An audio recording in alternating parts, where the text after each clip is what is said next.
I'm joined by David Livingston. He's the Deputy Director of Climate and Advanced Energy at the Atlantic Council. It's a think tank based on the Atlantic community's central role in meeting global challenges. Sounds so dire. What are the main takeaways for you? The main takeaways were very clear.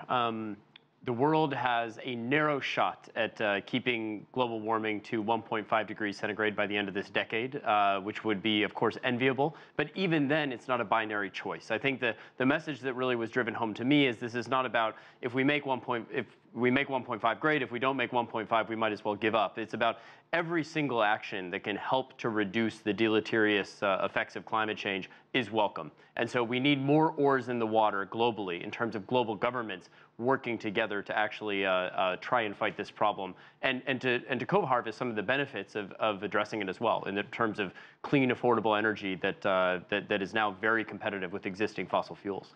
More oars in the water, but the biggest oar, when you think about it, the United States, that's an oar that's come out of the water. I mean, Obama definitely pushed for the Paris Accords, Paris Climate Accord, along with President Xi Jinping. And then you see Donald Trump moving away from it. He ran on a campaign, we're going to bring back the coal jobs. You hear the speaker in that report saying coal's got to go away, fossil fuels have got to go away.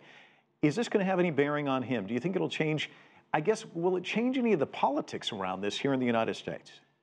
You know, I don't know if this report will change local or domestic politics nationally here in the United States, but I think it's very clear that despite the symbolic rhetoric on the part of, let's say, some in the administration that might be signaling that global climate cooperation is not a priority of this administration, the details on what the United States is doing to actually reduce carbon emissions in the economy is far different. Much of that, as you know, is driven by states. A lot of energy policy in the United States is actually devolved to the state level, not the federal level.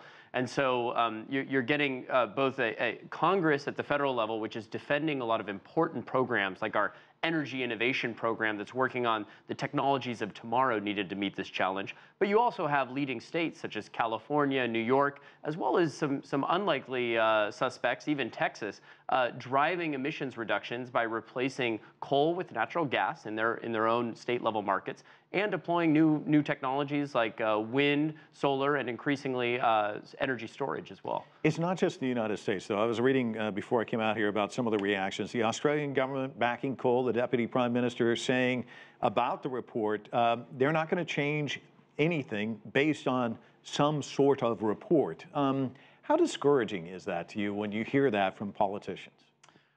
That sort of rhetoric, which basically takes a report which doesn't hold one political viewpoint or another political viewpoint, is ultimately not very constructive, right? We would be better off as a world globally. China, the United States, all members of the international community would be better if we listened more to expert advice. That being said, we're going to have to deal with national domestic level politics, and this isn't a US problem or an Australian problem. This is probably going to oscillate in and out for many different countries. It's just the nature of domestic politics. What we can say, though, is that going forward, what's going to be very important is that we identify strategies to decarbonize, which are in the economic self-interest of those countries or those communities. And so there are already examples today of, let's say, at a natural gas extraction site, just capturing more methane emissions, which are currently being vented in the atmosphere.